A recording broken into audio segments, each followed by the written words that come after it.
peut-être? Oui, je voulais faire une petite introduction justement sur l'université populaire et citoyenne.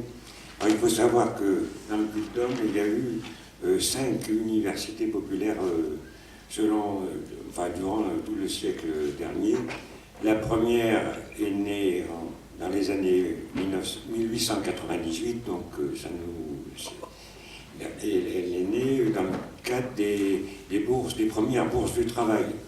Et donc il y a notamment, vous avez peut-être entendu parler de Fernand Pelloutier qui parlait donc de cette naissance des UPC, des universités populaires, donc en France. Et donc elle était située derrière le théâtre. À peu près l'entrée de cette université populaire, cette première de Clermont, était à peu près au niveau de l'entrée des artistes. On a une photo qui en témoigne. Après, bon, elle a déménagé, elle a été place Maréchal Fayolle, à la place avant qu'il y ait la caserne des pompiers, je ne sais pas si vous vous en souvenez aussi. Et la troisième a été, donc c'était la maison Buffon, qui était rue Sidoine Apollinaire, sous les grands escaliers. Alors si certains d'entre vous ont quelques éléments précis sur la vie de ces universités populaires anciennes, nous sommes preneurs. Nous, à Peuple et Culture, je travaillais à Peuple et Culture à ce moment-là, dans les années 80, on en a créé une qui a duré 6 ou 7 ans, et dans laquelle il y avait déjà un premier groupe de recherche sur l'histoire du mouvement ouvrier. Donc c'est là que nous avons pu faire les premiers enregistrements dont il est question, entre autres, dans l'ouvrage qui est sorti. Et puis nous avons donc relancé une université populaire et citoyenne. Pourquoi populaire et citoyenne? C'est que quand nous avons créé cette université populaire, il y en a d'autres qui auraient préféré une université citoyenne, mais en fait, on a mis tout le monde d'accord et on s'est créé sous le titre Université populaire et citoyenne. Et là, tout de suite, en 2002, s'est relancé le groupe de recherche sur l'histoire du mouvement ouvrier, avec en particulier un prêtre ouvrier qui s'appelait Paul Bagny et qui avait accumulé énormément de documents déjà.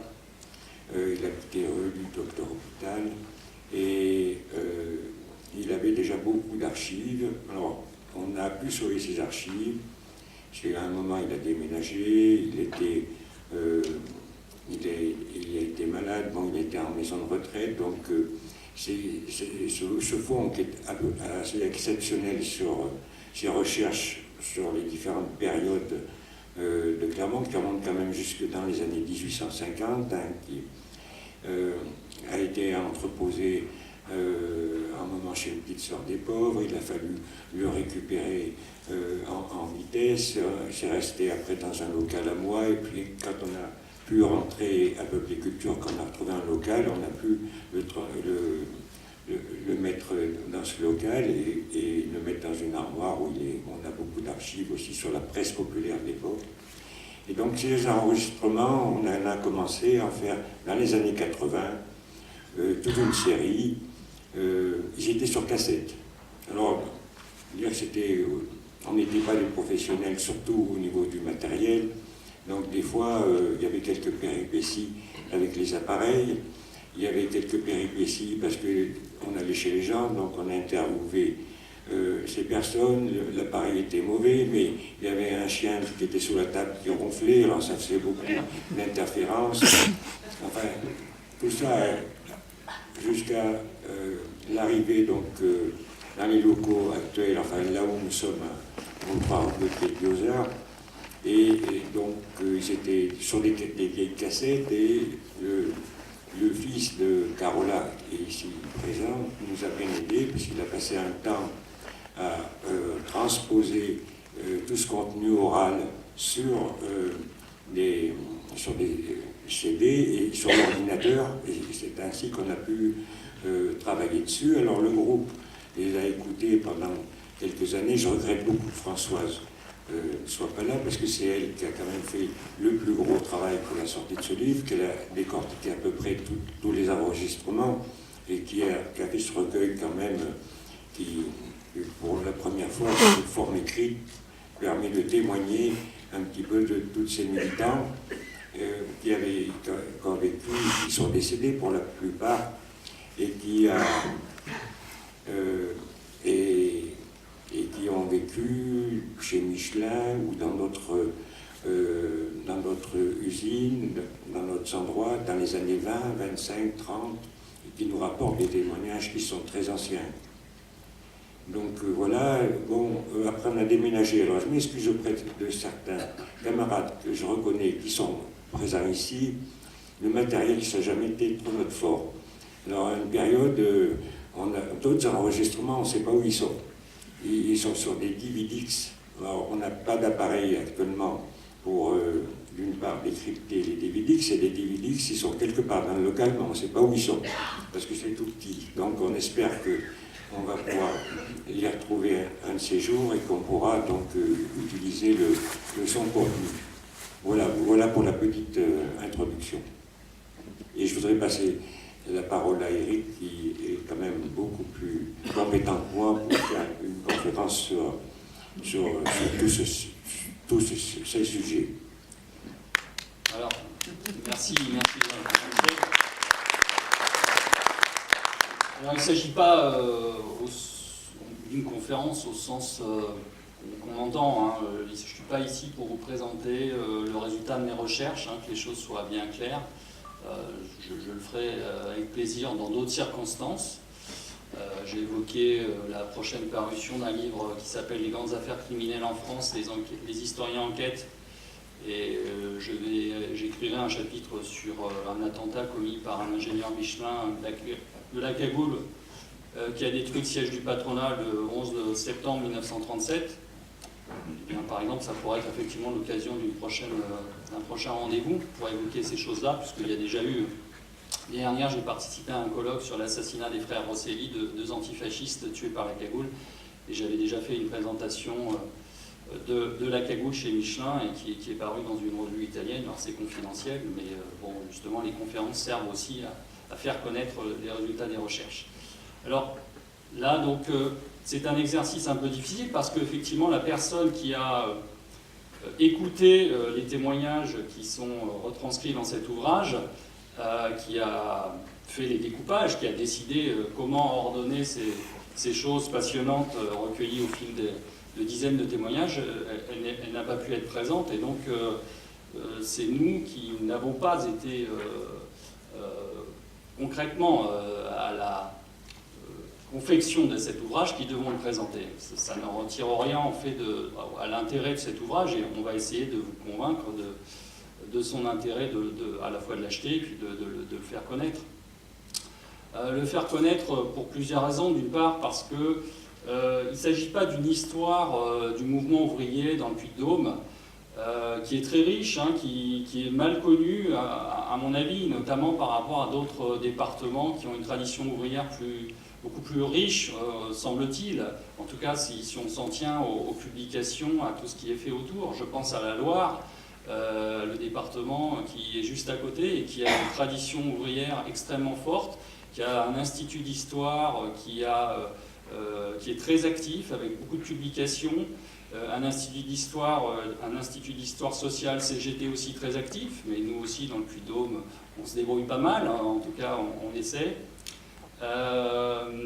Et donc, voilà, il ne s'agit pas de retracer cette histoire, hein, qui est sans doute mal connue, mais qui est quand même marquée par un certain nombre de grands événements, que ce soit les grèves de 1920, qui ont entraîné le blocage des usines, notamment Michelin, pour la première fois, les grandes grèves de 1936, que je vais quand même évoquer, puisque c'est aussi quand même des choses qui sont évoquées dans un chapitre central de l'ouvrage qui est consacré à Michelin, et la répression qui s'en est suivie, 1938. À travers mes recherches depuis 25 ans, j'ai accumulé plus de 150 photos sur le Front populaire. Je vous en présenterai quelques-unes qui me semblent symboliques, qui font aussi référence à la répression, parce que je suis historien, mais je suis aussi syndicaliste, et je suis je ne distingue pas mon action d'historien aussi de mon action militante au quotidien, et je veux témoigner aussi de ma colère face à la répression exercée par ce gouvernement contre la jeunesse et contre les salariés de ce pays.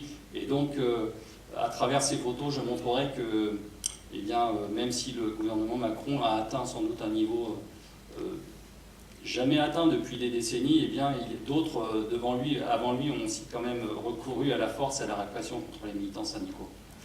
Alors, donc cet ouvrage, il est important parce que justement, il montre aussi la diversité de ce qu'a été le mouvement ouvrier dans le Puy-de-Dôme. Le mouvement ouvrier, évidemment, quand on pense au mouvement ouvrier, on pense d'abord à Michelin, et pour ne pas être originaire du Puy-de-Dôme, et pourtant travaillant sur Michelin depuis maintenant 25 ans, je vois à quel point, notamment évidemment à Clermont-Ferrand, le poids de Michelin écrase la vision qu'on peut avoir, imprègne la pensée des gens qui habitent ici, et toute discussion sur la situation économique, sociale, à un moment donné, elle revient inévitablement sur Michelin. Et donc, évidemment, on ne pouvait pas faire un ouvrage sur ces questions sans traiter de façon relativement centrale Michelin. Mais en même temps, et ça c'est la volonté de Françoise notamment, elle a voulu aussi faire quelque chose qui ne soit pas que Michelin. Et vous verrez, il y a un chapitre sur Michelin, mais c'est un chapitre parmi 8, même si c'est plus important. Voilà, ça montre qu'il y a quand même aussi d'autres choses qui nous paraissaient intéressantes de souligner. Et alors, je ne vais pas toutes vous les évoquer, je vais vous en évoquer quelques-unes, parce qu'il y a quelque chose qui, par exemple, aujourd'hui est en train de disparaître dans la mémoire ouvrière de ce département, c'est la présence des mines et la présence de plusieurs milliers d'ouvriers mineurs pendant des décennies et des décennies. Je vais sans doute rappeler des choses, des banalités pour un certain nombre d'entre vous, mais pour d'autres peut-être pas. Il faut savoir que le Puy-de-Dôme avait 3 bassins miniers essentiels, mais il y avait d'autres bassins avec des mines dentifères, avec je ne sais plus quel autre minerai, mais bon, il y avait 3 bassins miniers essentiels qui étaient donc le bassin de Saint-Éloi au nord, le bassin de Messé à l'ouest, et le bassin surtout le plus important de Brassac, Sainte-Florine au sud. Il y avait à peu près, je dirais, au moins plus de 5000 mineurs dans le Puy-de-Dôme, puisque je crois que Brassac était au moins à 3000. Je pense que c'était plutôt plus près de 10 000 que de 5000. Je n'ai pas amené mon bouquin sur le Front Populaire, mais j'avais fait des statistiques, j'avais des chiffres assez précis là-dessus. Mais en tout cas, c'était vraiment 3 bassins importants, et avec une tradition évidemment ouvrière forte. Le syndicalisme dans les mines est bien antérieur au syndicalisme, par exemple, chez Michelin. L'existence des délégués ouvriers chargés de faire des inspections dans les mines a été quelque chose qui, dès la fin du XIXe siècle, a été évidemment un élément important pour la sécurité, les conditions de travail des mineurs, même si, justement, ce qui est intéressant dans ce chapitre, c'est de montrer quand même la dureté de ce métier. C'est sans doute une banalité, mais à la fois la dureté et puis aussi l'amour de ce métier qu'avaient les mineurs. Alors un amour quand même relatif, parce que la silicose, les accidents mensuels jusqu'aux années 30, mortels, notamment au bassin de Messé, je crois, on évoque, un témoignage évoque un accident mortel par mois, ce qui est quand même considérable pour le plus petit bassin du minier du département. Les conditions de travail donc sont décrites. Alors là, on a des témoignages qui remontent pour des gens qui ont été mineurs, donc dans les années 20, 30, et c'est ça qui est quand même très intéressant, c'est que On a recueilli ces témoignages dans les années 80, mais on a interviewé des gens qui avaient 75, 80 ans, et qui donc évoquaient ce qu'était la vie ouvrière dans ce département à partir des années 20, on va dire, même peut-être certains même un tout petit peu avant. Et donc, voilà, c'est ça que ce chapitre montre. À la fois donc, les conditions de travail, aussi le poids de l'Église, c'est quelque chose que vous verrez revenir plusieurs fois aussi dans cet ouvrage, notamment au niveau des mines. L'Église était un élément voulant contribuer à la paix sociale, incitant les ouvriers à la mesure, à une certaine forme de renoncement justement à revendiquer. Et les exemples aussi sont assez frappants. Je crois avoir relevé tout à l'heure qu'un ouvrier, par exemple, dont le fils était mort et qu'il l'avait fait enterrer civilement, eh bien, le père a été licencié dès le lendemain. C'est quand même, voilà, ça vous montre quand même un petit peu les rapports qui pouvaient exister et le poids que pouvait exercer l'Église, dans quel sens il s'exerçait. Alors, ça c'est le chapitre sur les mines. Il y a un premier chapitre, alors peut-être que Jean-Michel, je peux repasser la main un petit peu à Jean-Michel, parce que elle parle du père Chaput. Alors, le père Chaput, vous verrez, c'est un chapitre où... Alors c'est un interview qui est ancien, alors il donne son avis, alors il y a des choses qui peuvent paraître un peu désuètes parce qu'anciennes, mais peut-être que Jean-Michel pourrait nous parler de ce personnage parce que c'était ce qu'on appelle vraiment un personnage, et donc ça nous a paru important quand même qu'il apparaisse dans cet ouvrage. Oui, Eugène Chaput, c'était un personnage qui était très rustique, il avait une faconde et il était très volubile, donc quand il parlait, on avait du mal des fois à l'arrêter. On a peut-être 2 heures d'enregistrement. Lui, il vivait, quand je l'ai connu, moi, c'était un voisin à moi, il vivait rue Planza, tout à fait en haut de la rue Planza, et des fois, on n'anticipe pas un certain nombre de choses, et il aurait fallu prendre une photo, c'était, bon, il y avait des grosses moustaches, il était toujours en habit de velours, et puis c'était aussi dans le cadre de vie, on oublie de prendre le cadre de vie, alors on a oublié de prendre sa petite maison qu'il avait fait lui-même, parce qu'il avait appris un peu à faire, alors c'était des maisons très modestes, sans étage, mais à côté, donc, il y avait le petit atelier, il y avait tout pour bricoler, il y avait le petit cagibi, où il y avait des livres du 19e siècle. Il y avait donc les premiers socialistes, il y avait Bianchi, il y avait Élisée Reclus, c'était un intellectuel, il était anarcho-syndicaliste. Il venait du Midi, et il avait travaillé très très jeune, comme beaucoup dans les mines aussi, on voit dans les témoignages des gens, des enfants qui travaillent. Il avait travaillé dans des conditions épouvantables dans une usine au sud. Il avait connu la révolte des vignerons. Ensuite, il était arrivé sur Clermont. Et donc, il avait travaillé chez Michelin de 1925 à peu près à 1934. Mais il avait quitté Michelin parce que, il le dit dans son témoignage, j'ai l'impression que si je restais dans cette usine, je ne serais jamais arrivé à la retraite, quoi. Donc, après, il a été président de l'ARAC, quand même, résistant, président de l'ARAC. Enfin, c'était un sacré personnage. Il avait à peu près un peu plus de 80 ans quand on l'a interviewé en 1984. Voilà, Père Chaput. Alors il y avait un petit bout de vigne, il y avait le jardin, et c'était notre. Ils n'avaient pas d'argent à ce moment-là, donc il fallait se débrouiller, hein, il fallait faire avec tous les moyens de bord, quoi. Donc ça, c'était le Père Chaput. Alors moi je vais insister sur Michelin, et j'ai un certain nombre de photos qui illustreront mon propos. Alors je voulais donc quand même vous évoquer donc les autres chapitres, hein. Il y a un chapitre sur Madame Chouvy, institutrice de campagne, qui raconte son arrivée dans un village, alors je ne sais plus lequel c'est. Déguède. Théiède. Voilà, un village où elle a pas nécessairement, elle et son mari n'ont pas nécessairement été bien accueillis par une population qui votait plutôt, je dirais, à droite, et qui a été répertoriée parce que son mari était abonné au Populaire, le quotidien socialiste.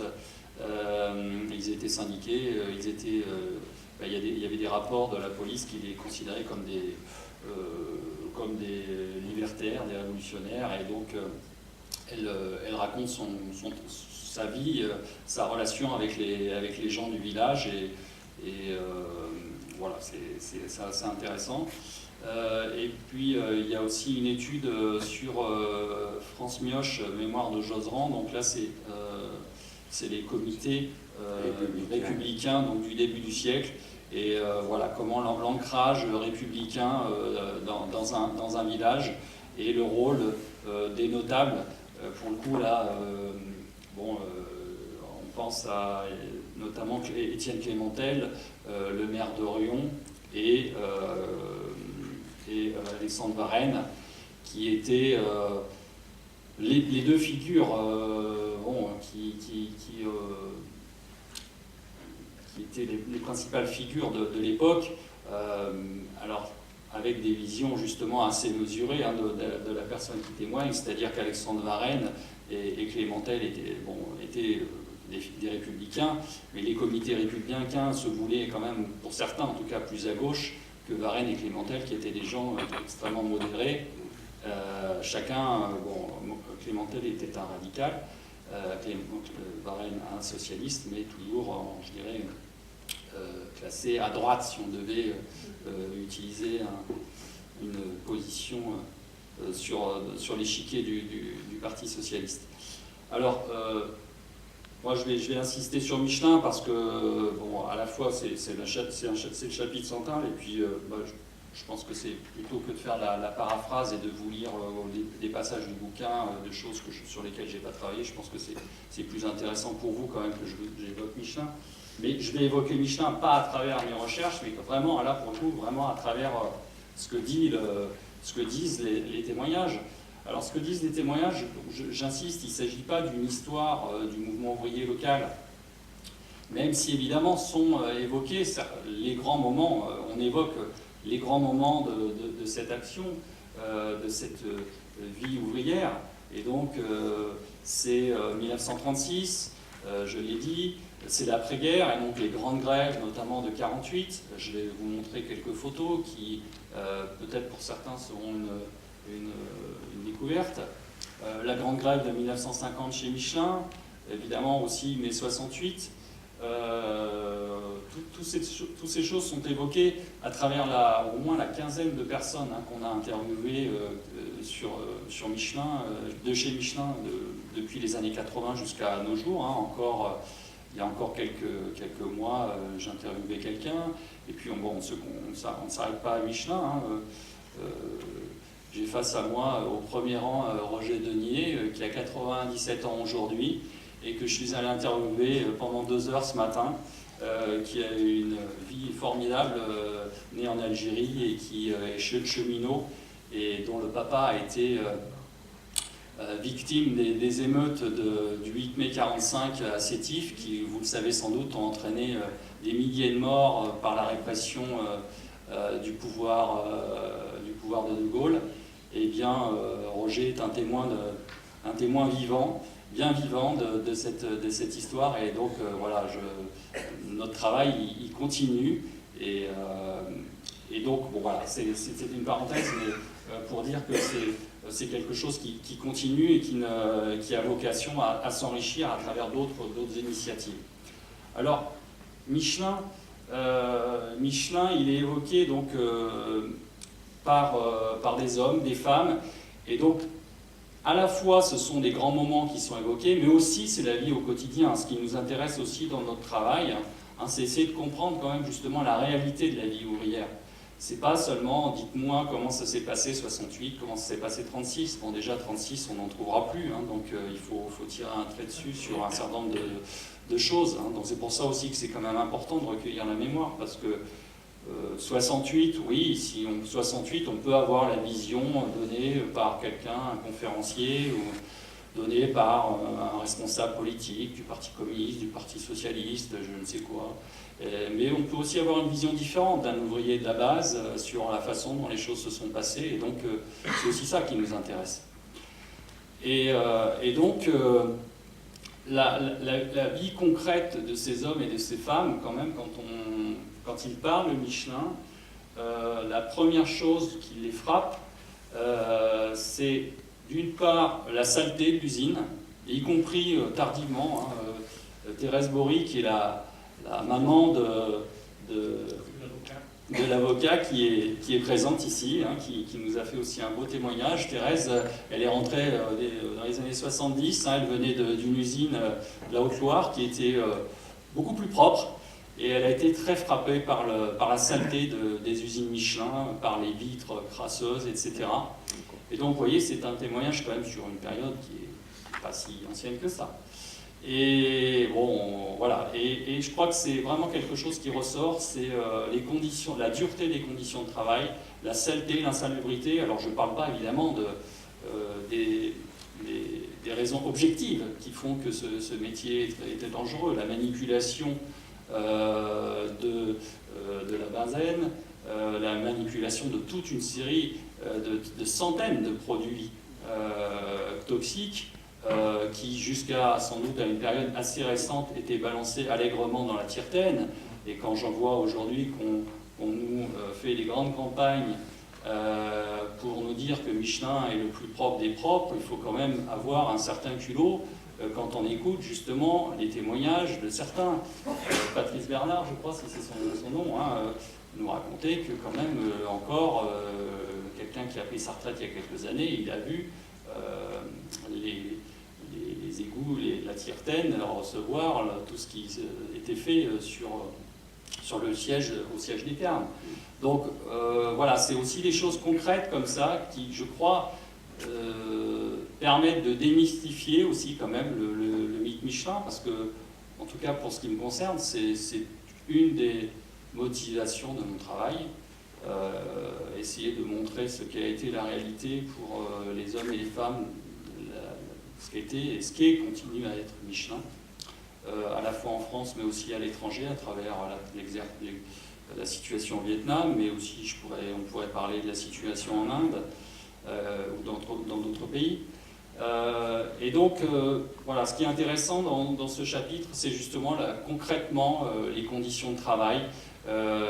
Quand on arrive, Solange Chalut, qui est aussi une des symboles de la répression patronale, puisqu'elle a été licenciée, je crois, en 1950, au moment d'une grève chez Michelin.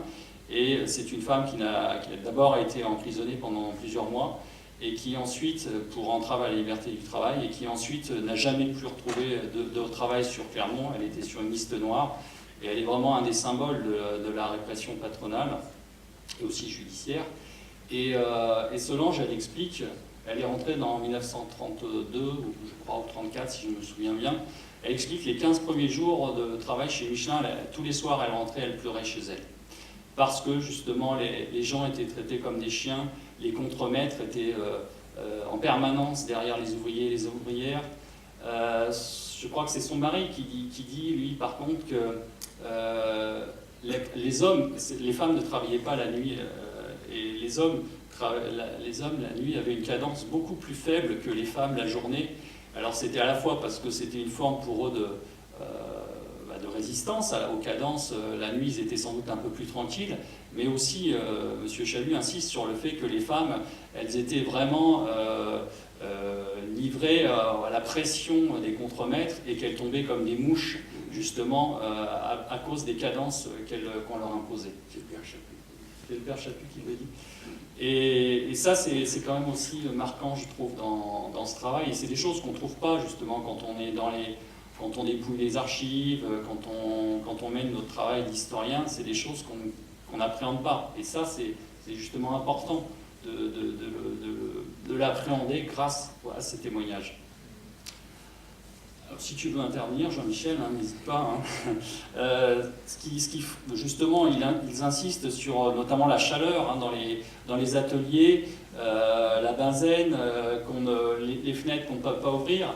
Et Solange Chalut, justement, quand ils évoquent 36, ils n'évoquent pas les acquis de 36, c'est marrant, hein, moi je les ai écoutés, les témoignages qui sont retranscrits pour partie dans le livre, et ils n'insistent pas sur les congés payés, sur les 20 et quelques pourcents de salaire, augmentation de salaire obtenue, hein, ce qui n'est pas tout à fait négligeable.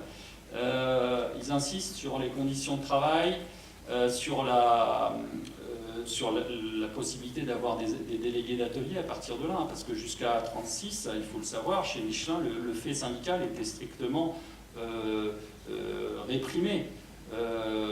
En février 36, il y a une première grève depuis 1920 qui a lieu chez Michelin, dans un atelier pour s'opposer au licenciement du responsable syndical, hein, qui était un responsable clandestin, qui s'appelait Henri Verde.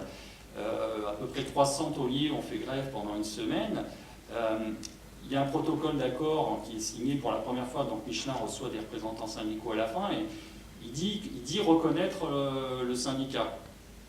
Et la première chose qu'il fait 3 jours après, il y avait un bureau syndical d'à peu près 35 membres, ou 50 membres je crois, et une semaine après, la première chose qu'il fait, c'est qu'il en vire 25. Voilà.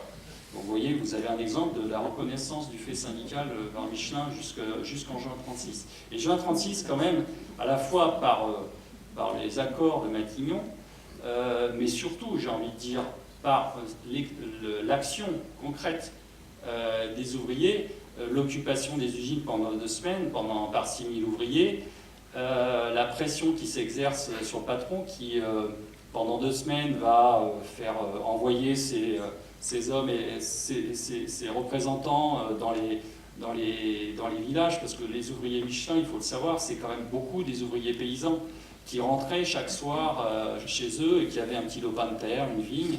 Et donc, en fait, le patron voulait éviter que les ouvriers viennent occuper l'usine. Et donc, il a envoyé ses représentants en disant « Restez chez vous, c'est pas la peine de venir, il y a grève, bon, vous ne travaillez pas, mais ne venez pas. » Et on voit bien que l'occupation des usines a été un élément absolument traumatisant pour la famille Michelin.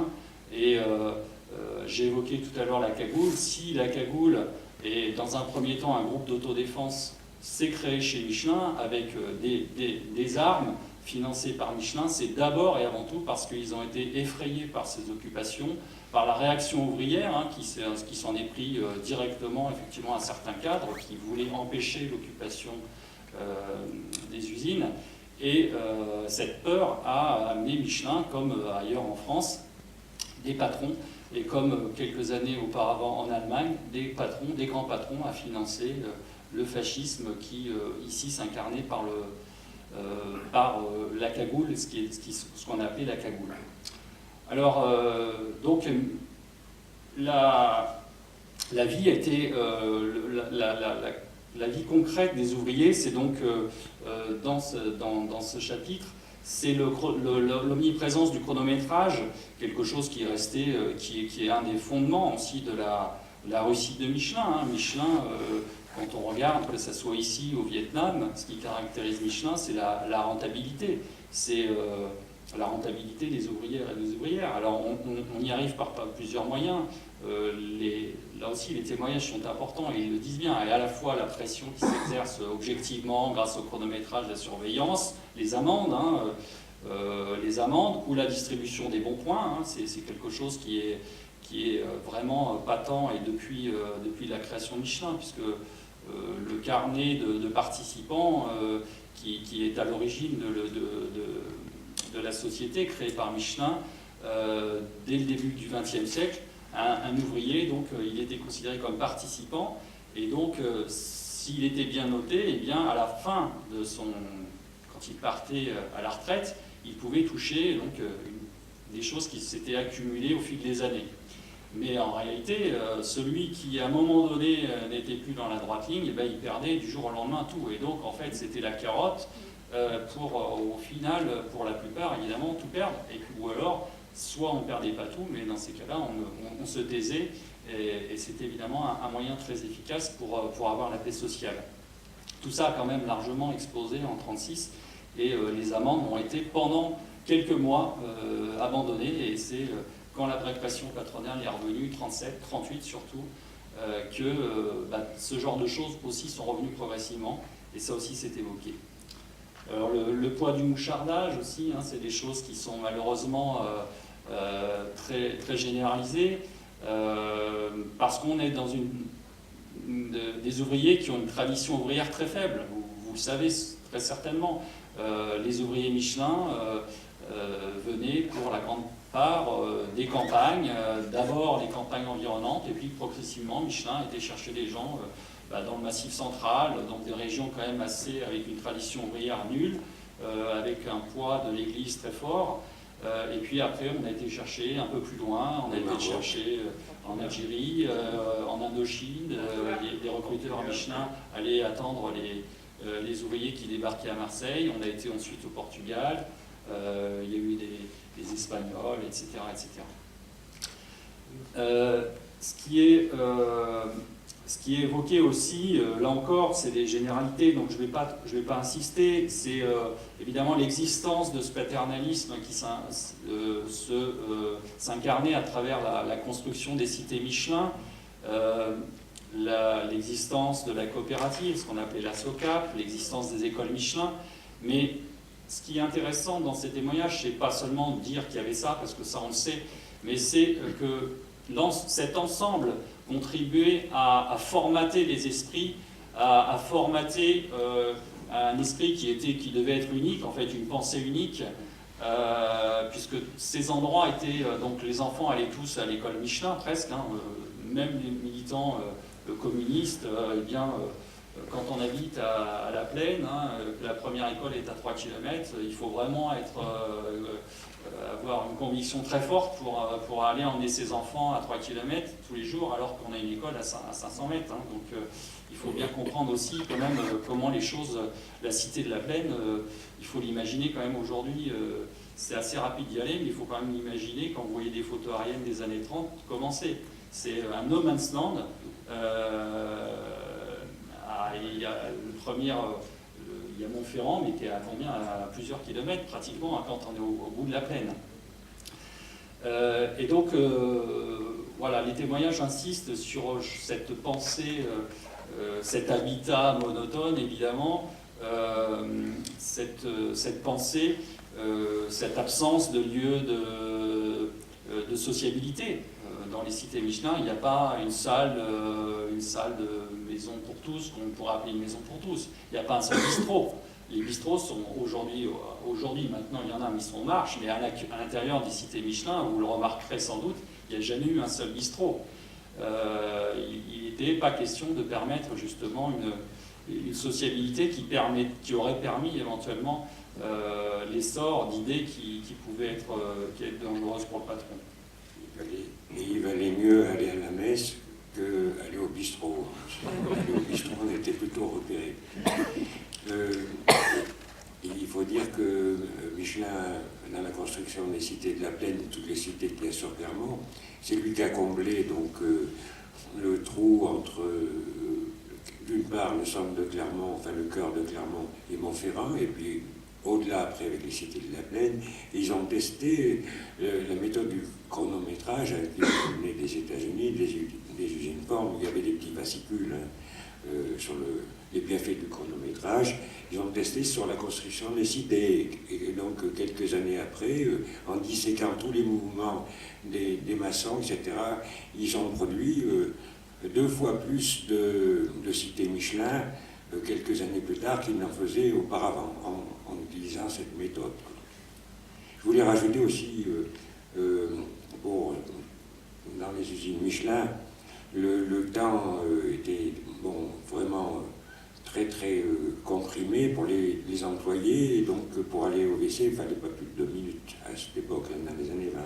Sinon, on venait chercher les ouvriers, les ouvrières au WC pour savoir pourquoi ils n'étaient pas déjà au travail. Ils mangeaient, il n'y avait pas de réfectoire, ils mangeaient sur des caisses. Donc il n'y avait pas de travail, il n'y avait pas, donc c'était vraiment des conditions très très rustiques. Alors la seule chose, le seul élément positif qui transparaît dans ce chapitre sur Michelin, c'est les salaires. Moi j'ai lu pas mal de choses du Parti communiste ou de la CGT qui n'étaient pas si enthousiastes que ça sur la réalité des hauts salaires Michelin, mais en tout cas, les témoignages, eux, disent qu'effectivement, Michelin, par rapport aux autres entreprises de la région, avait plutôt une politique de haut salaire, ce qui permettait d'attirer un certain nombre d'ouvriers. Certains étaient attirés par ça, mais au bout d'un moment, ça a quand même la dureté des conditions de travail, l'absence de liberté d'expression, l'absence de liberté de mouvement. Vous le savez, Michelin, c'est une société extrêmement cloisonnée en termes de déplacement des salariés. On évoque toujours des secrets de fabrication, mais c'est aussi et avant tout, je dirais, un moyen d'empêcher les relations, les contacts entre chaque atelier et donc les solidarités qui peuvent être dangereuses. Ça, c'est des choses qui sont largement évoquées. Alors, je vais peut-être faire une parenthèse en vous commentant quelques photos. Alors, vous avez ici une photo qui est quand même symbolique. C'est l'occupation des usines Michelin en juin 1936. La grève a duré 15 jours. Et donc là, c'est ce qu'on appelle l'atelier des Michelines, hein, les Michelines qui ont été créées à partir des années 37 je crois. Et voilà, vous avez carrément un défilé de plusieurs centaines, même peut-être plusieurs milliers d'ouvriers.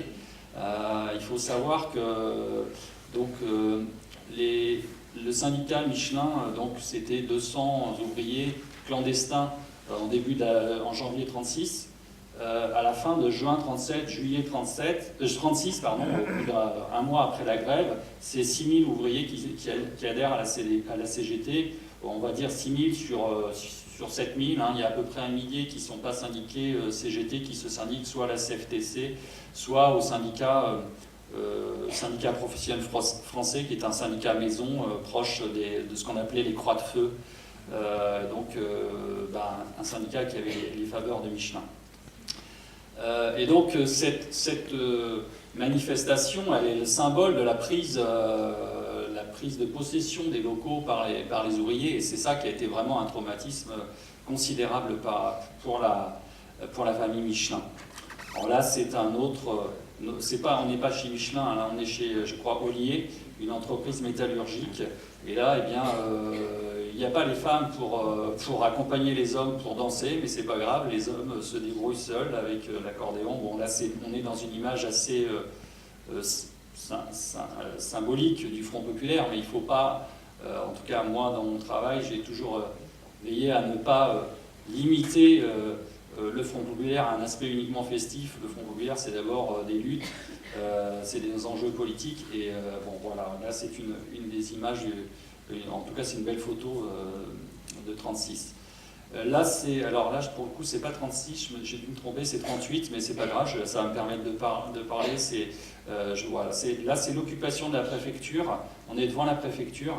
Le 6 septembre 1936, un ouvrier est sanctionné par Michelin. C'est déjà le commencement de la répression patronale. Vous voyez, dès la fin de l'été 1936, Michelin pense qu'il est déjà en mesure de pouvoir reprendre le pouvoir dans une certaine forme, hein, puisque juin 36, et ça aussi c'est évoqué dans le bouquin, j'avais travaillé là-dessus, ce qui est intéressant, c'est que certains chefs de service étaient tellement odieux, notamment avec certaines femmes, avec les ouvrières, des chefs de service qui étaient Croix de Feu, donc proches, avec des idées...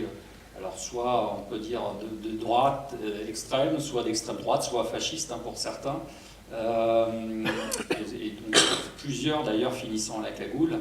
Eh bien, les ouvriers, ce qui vous montre quand même que le rapport de force il a quand même sacrément changé en juin 1936, eh bien les ouvriers imposent que ces patrons, ces chefs ne puissent pas revenir, et donc ils se mettent les bras croisés. Et ils refusent de prendre le travail tant que ces chefs n'ont pas été virés. Et donc Michelin est obligé de se débarrasser d'un certain nombre de ces cadres les plus odieux. Et donc, vous voyez, dès le 6 septembre 1936, un ouvrier, je crois, a dû insulter un cadre, et Michelin donc, lui inflige 6 jours de mise à pied. Et donc la CGT considère que c'est un acte qui montre le début de la reprise de la répression patronale et donc décide de marquer le coup et déclenche la grève générale. Elle est générale, et pour s'y opposer, donc à l'initiative notamment des deux frères Michelin, Marcel et Pierre Michelin, qui sont là devant l'usine, et bien plusieurs centaines de cadres et aussi quelques ouvriers sont entraînés et vont occuper la préfecture pendant une journée pour faire pression sur le préfet pour qu'il exige l'évacuation des usines. Et donc le préfet fait preuve d'une très grande faiblesse, les laisse occuper la préfecture, ils commettent des dégâts. Je peux vous dire que si aujourd'hui un moindre salarié faisait ça, il irait directement en tôle sans passer par la case départ. Et bien là, ils sont restés pendant une journée ouvertement. Ils ont fait ils ont injurié les ouvriers derrière les grilles de la préfecture. Ils ont ils ont écouté de la musique, ils ont dansé, ils ont nargué les ouvriers pendant une journée et protégés, y compris par la police qui était devant les grilles pour empêcher l'intervention ouvrière. Finalement, à la fin de la journée, il y a entre 10 et 20 000 ouvriers qui sont là, qui sont prêts à les déloger. Et grâce à un accord passé avec les dirigeants CGT, les occupants de la préfecture sont évacués sur le côté et donc évitent une grosse correction. Alors, quelques autres photos. Là, c'est pour évoquer les grèves dans la coutellerie. Dans la coutellerie, en 1936, il y a une grève de 2 mois qui va réunir 12 000 ouvriers. Donc, c'est la grève la plus importante de France sur la période de la fin de l'année 1936. Donc, c'est vraiment une grève extrêmement dure qui se conclut par presque une défaite quasi totale des ouvriers. Donc, ça, c'est vraiment quelque chose qui a été marquant. Le patronat c'était un petit peu, vous savez, dans la coutellerie, il y avait 500 patrons, donc il y avait quand même, c'est des petits patrons, et les croix de feuille étaient très influents, et donc voilà, c'était un patronat de combat et qui n'a pas voulu céder, et ils savaient que la situation leur était favorable, et donc malheureusement pour les ouvriers, les acquis ont été extrêmement limités par rapport aux sacrifices commis. C'était à Thiers? Oui, c'était à Thiers.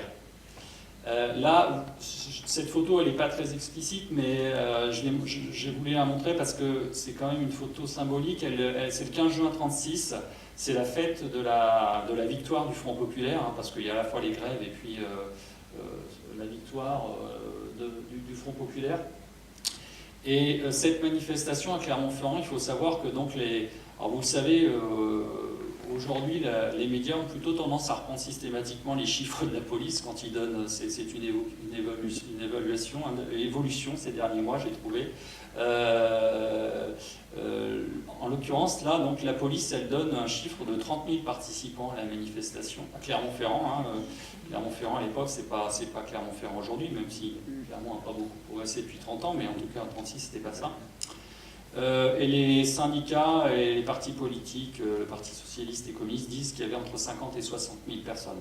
Donc on peut dire, si on prend la technique classique, si on coupe la poire au milieu, on peut dire qu'il y avait à peu près 40 000 personnes qui ont défilé ce jour-là pour fêter la victoire, sachant que ce même jour, au même moment, les ouvriers Michelin occupaient l'usine. Il y avait 5 000 ouvriers qui étaient dans les usines Michelin. Peut-être pas 5 000, mais il y en avait plusieurs milliers sans doute. Donc voilà, ça vous montre quand même le poids considérable de cette manifestation. Roger, qui est donc devant moi, était avec ses parents, venait d'Algérie. Ils ont eu un voyage, le droit à venir en France tous les 2 ans, les gens qui habitaient en Algérie. Et ils étaient justement à Marseille le jour de la manifestation qui avait lieu le 14 juillet 1936, et Roger m'expliquait quelle foule immense, quelle immense joie populaire avec les enfants. Il avait pu assister à cette manifestation et ça l'avait marqué profondément. Je pense que les gens qui ont connu 1936, ces manifestations aussi les ont évoquées. Alors je ne vais peut-être pas trop insister sur toutes ces années-là, je vais juste peut-être passer à 48 et justement en profiter pour parler de comment 48 a été évoqué dans le livre. Alors 48 c'est à la fois alors vous le savez, c'est la guerre froide, ce qu'on appelle la guerre froide.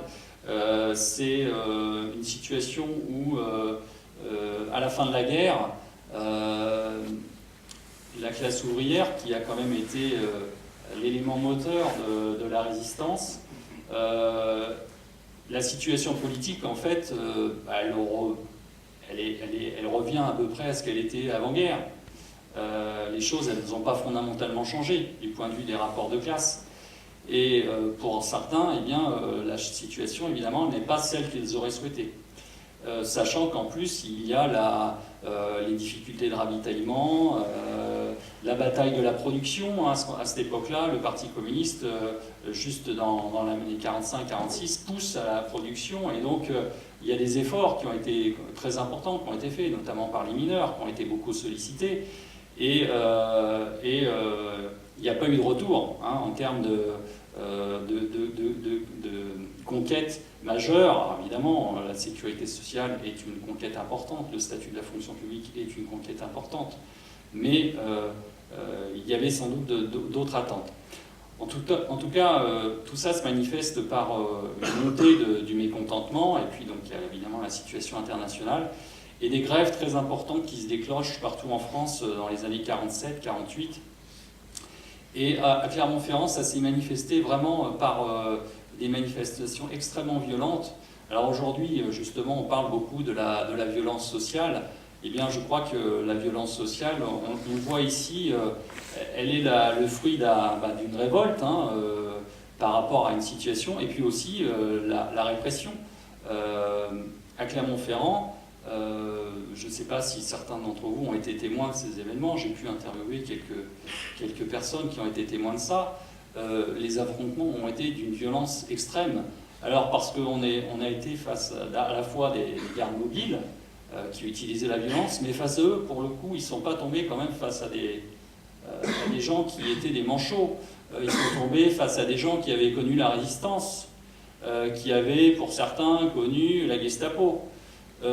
Et qui n'étaient pas particulièrement effrayés par le fait de devoir aller balancer des caillasses contre les CRS, de monter sur les toits pour balancer des boulons sur les CRS, ou d'utiliser un chalumeau pour bloquer les portes d'une usine. Et donc ça a donné évidemment des violences très fortes à Clermont-Ferrand. Et Clermont-Ferrand a été pointé du doigt. Alors, quelques photos issues d'un ouvrage qui vient de paraître, édité par les archives départementales, sur les manifestations dans le Puy-de-Dôme, de toute forme de manifestation. Et puis, vous voyez, la une de Liberté. Clermont a vécu des jours de fièvre, 300 blessés, vous voyez, rien que sur Clermont-Ferrand, quand même, c'était pas... ça avait quand même été assez violent, et c'est des choses qui ont quand même marqué beaucoup de gens à Clermont-Ferrand. Et c'est évoqué évidemment dans le livre. Voilà, vous avez ici quelques exemples des barricades quand même, vous voyez, c'était assez sérieux. Là, on est à Fongièvre, et donc vous avez ici une manifestation de la CGT. On voit derrière, on a du mal à voir, mais peut-être sur grand écran, vous mesurez la foule qu'il y a derrière. Là, c'est un meeting ouvrier. Je pense aussi, d'après... alors, je ne suis pas certain de la date, mais je reconnais Monsieur Vigier, je ne me rappelle plus son prénom, quelqu'un... Edmond Vigier, voilà, qui était co-secrétaire de l'UD, qui est au premier rang à droite, je crois, avec ses lunettes. Et je pense que ça doit être de 48 ou 49. Et donc, vous voyez, c'est un meeting ouvrier sur la place de Jaude. Voilà, ça vous donne quand même un élément sur comment le mouvement ouvrier pouvait rassembler à cette époque. Je pense que c'est peut-être un meeting du Parti communiste, mais j'en suis pas certain, ou de la CGT. Voilà. Bon, tout ça pour vous dire que le mouvement ouvrier, en 1936, donc on a la CGT, la fin de l'année, c'est plus de 40 000 syndiqués dans le Puy-de-Dôme. C'était 12 000 au début de l'année, donc vous voyez quand même les rapports de force. Et après-guerre, la CGT est encore un petit peu plus forte dans le Puy-de-Dôme. Chez Michelin, avant-guerre, on doit être sur 12 000 salariés, on doit être à pratiquement, dans la chimie, parce qu'il n'y a pas que Michelin, il y a Bergougnan, je vais l'évoquer, on doit être à 10 000 syndiqués CGT quand même, hein, vous voyez, dans les produits chimiques. Et après-guerre, on est au même niveau, hein. On a 80% d'ouvriers qui sont CGT. Chez les cadres, ce n'est pas des taux aussi forts, mais c'est quand même assez fort. Évidemment, la scission de 47 avec CGT et FO va beaucoup peser, et chez Michelin notamment, hein, les militants justement se plaignent, oui, font le constat que la scission syndicale, elle a affaibli évidemment le mouvement syndical, et donc par voie de conséquence, ça a permis au patron à certains moments de l'emporter. Et évidemment, le moment le plus important, qui reste aujourd'hui très marquant, alors j'ai qu'une photo malheureusement, qui reste très marquant dans l'histoire ouvrière de cette ville et de chez Michelin, c'est cette grève de 1950 qui a duré 63 jours.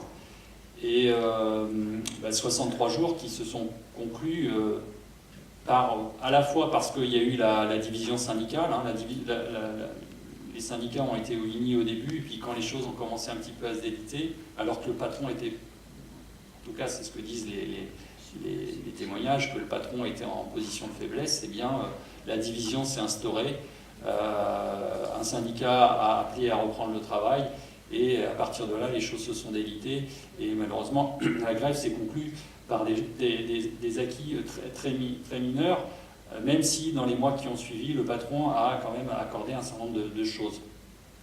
Et en tout cas, cette grève de 63 jours, hein, ce qui est quand même considérable, qui a entraîné une solidarité très forte de la population de Clermont-Ferrand, y compris de la municipalité, à verser des subventions pour aider. Cette grève, elle a quand même eu un impact très fort sur le mouvement ouvrier local, comme la grève de 1920 et son échec avait eu un impact très fort pendant les 15 ans qui ont suivi. Et bien, dans les années qui ont suivi, le mouvement syndical, et notamment chez Michelin, a été affaibli. Il a fallu attendre le début des années 60 pour que de nouveau des grèves importantes aient lieu. De nouveau, le mouvement syndical reprenne un petit peu de force. Alors sur Michelin, je vais peut-être conclure parce que j'étais un peu long. Je voudrais conclure sur la période donc, plus récente et sur à la fois donc, ce qui a été acquis de l'après-guerre. Ce sur quoi on insiste dans le livre, c'est notamment la mise en place des CHSCT. Donc là encore, la question de l'hygiène, des conditions de travail est vraiment quelque chose sur lesquels les personnes qui ont été interrogées ont insisté. Ce qui est aussi important, c'est la détérioration des conditions de travail avec la mise en place des rotations des 3-8. Jusqu'à une certaine période, les ouvriers arrivaient à s'arranger entre eux sur justement, toi tu fais la nuit, moi je fais plutôt la journée. Et à un moment donné, le patron a imposé la rotation. Et donc la rotation, vous le savez, les études le disent de plus en plus, eh bien c'est quelque chose qui est extrêmement nocif pour la santé. Et tout ça a entraîné une augmentation du nombre d'accidents, une détérioration de la santé des ouvriers.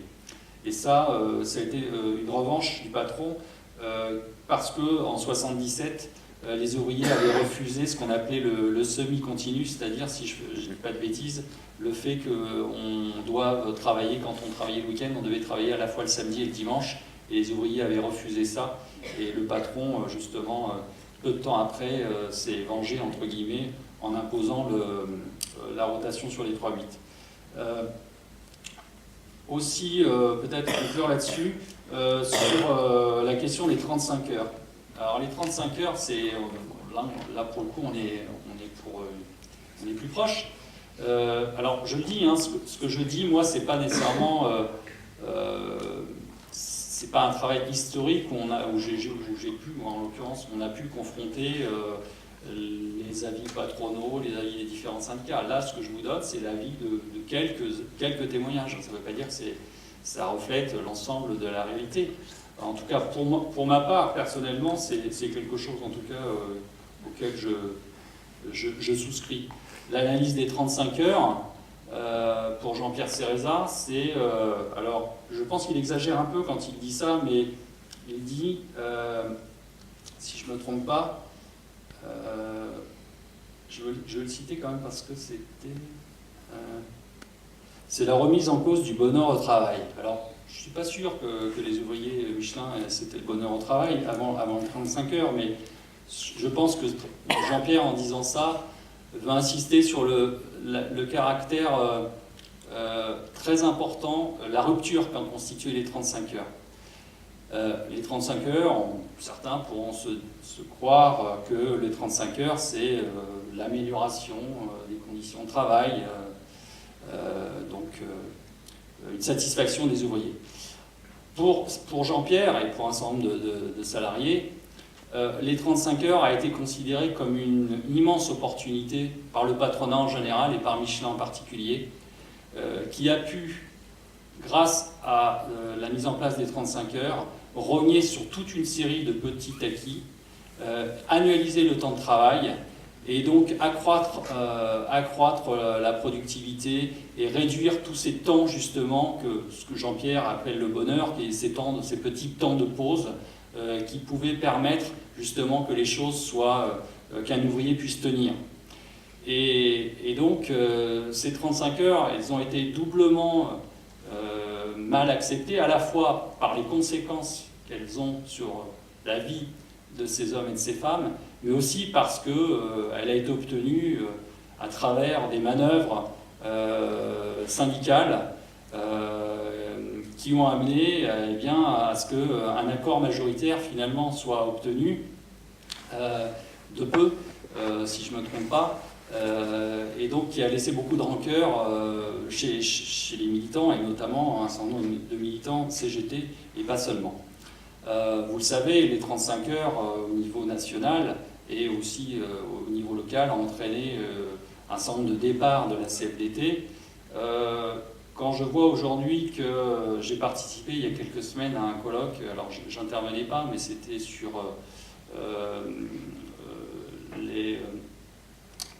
comment ça s'appelle, la RSE, les responsabilités sociales de l'entreprise. Et donc nous avons eu le responsable Michelin qui est venu nous faire un grand discours sur la responsabilité sociale de l'entreprise Michelin et qui évoquait ce qui est aujourd'hui le b.a.-ba de la Bible des Michelin, c'est le rapport Nota-Michelin qui viennent donc de... pas le rapport Nota-Sénart qui vient de paraître sur justement l'exemplarité sociale de l'entreprise. Bon, je crois qu'on a... Alors c'est peut-être un raccourci de ma part, mais on voit quand même ce qui a été à la base de cet accord sur les 35 heures. Et là, je sors un peu de mon rôle d'historien, mais je l'ai dit, je ne suis pas seulement historien. Voilà, alors pour finir, je voudrais quand même évoquer aussi le dernier chapitre, qui est très intéressant. Alors, il y a aussi Sophie Blum. Alors malheureusement, j'ai pas trop le temps de parler de Sophie Blum. Peut-être que Jean-Michel pourra dire quelques mots. Moi, je vais évoquer Josette Rouder. Je ne sais pas si Josette est ici. Josette Rouder, c'est une militante qui a travaillé ouvrière chez Amisol. Amisol, c'est une entreprise qui fabriquait de l'amiante, créée en 1908 à Clermont-Ferrand, qui a fermé en 1974. Et dans les années 60, on s'est aperçu, évidemment, que l'amiante commençait à rendre malade des gens, à en tuer. Et donc, il y a eu déjà les premières alertes qui ont été faites. Et puis ensuite, quand l'usine a été fermée, a été menacée de fermer, les ouvriers ont voulu combattre évidemment, il faut les comprendre, contre la fermeture de l'usine. Par contre, il y a un scientifique, je ne me rappelle plus son nom, un grand spécialiste, qui venait leur dire faites attention. Comment ? Pèsera, oui, merci. Qui est venu à 2 reprises leur dire faites attention, ne demandez pas à reprendre le travail dans quelque chose qui va vous tuer. Et ensuite, donc, à la suite de la fermeture, eh bien, un comité a été mis en place, la CAPER, à la fois pour informer, pour aider, défendre ces hommes et ces femmes qui, pour certains, sont morts, pour d'autres sont très gravement malades et qui ont entamé un long combat judiciaire hein, qui, pour l'instant, est terminé malheureusement par un avis du Conseil d'État qui a été donné récemment, qui ne donne pas satisfaction aux ouvriers et aux ouvrières. Donc, leur ultime recours, je crois, c'est un recours auprès de la Cour européenne de justice pour une faute, à la fois sur une contestation formelle, c'est-à-dire le fait que la justice française avait été beaucoup trop lente à rendre sa décision, et donc à ce niveau-là, ils attaquent. Mais en tout cas, le témoignage d'Yvette, il est très important parce qu'il montre à la fois la réalité des conditions, comment les ouvriers pouvaient être au quotidien, travailler dans des conditions aussi terribles, et puis aussi comment, malgré la maladie, malgré la fermeture de l'usine, eh bien, ces gens ont continué à se battre. Et je crois que c'est aussi un témoignage important parce que l'histoire ouvrière, c'est à la fois des défaites, des victoires, mais c'est aussi le combat, l'organisation, la formation sous toutes ses formes, l'intervention sous toutes ses formes, et le combat de la CAPER est aussi exemplaire à ce niveau-là. Voilà, je vais peut-être passer la parole à Jean-Michel pour Sophie. Vous voulez dire un petit mot aussi sur Sophie Blum, hein, qui n'est pas spécialement une ouvrière, mais qui a un parcours, comme beaucoup d'ailleurs de témoignages dans ce livre, un parcours, beaucoup de femmes qui sont évoquées comme un parcours remarquable. Elle est décédée il y a quelques années, malheureusement. Elle était originaire du Doubs, de la ville de Besançon, et à l'âge de 16 ans, c'est elle qui a été placée une bombe sous le lit du chef de la Gestapo. Ensuite, elle a fait de la résistance, elle a été incarcérée à Fresnes, elle s'est sauvée de Fresnes juste avant qu'on l'emmène à la commandanture. Et puis après, elle a vécu, après la guerre, elle a vécu une vie de militante, une des pionnières des militantes environnementalistes. Elle a travaillé dans le sud, dans le Var, à l'ONF, et puis à la retraite avec René Papon, son collègue, ils sont venus s'installer à Saint-Nectaire, où c'était une juriste exceptionnelle, comme on n'en fait pas beaucoup. À Saint-Nectaire, il y a plutôt un milieu, un microcosme qui est un petit peu particulier, où il y a eu beaucoup de magouilles. Ils étaient mal tombés parce qu'ils avaient en face d'eux une personne qui maîtrisait très très bien tous les recours juridiques, et leur en a fait voir des ronds de chapeau pendant des années. Elle s'est opposée à l'épandage des bouts de stations, elle s'est opposée à des projets immobiliers. Dieu sait s'il y avait des trucs un petit peu qui faisaient penser plutôt à une mafia locale. Et donc voilà, c'est un autre témoignage. Ce n'est pas une ouvrière, mais je vous invite à lire ce paragraphe.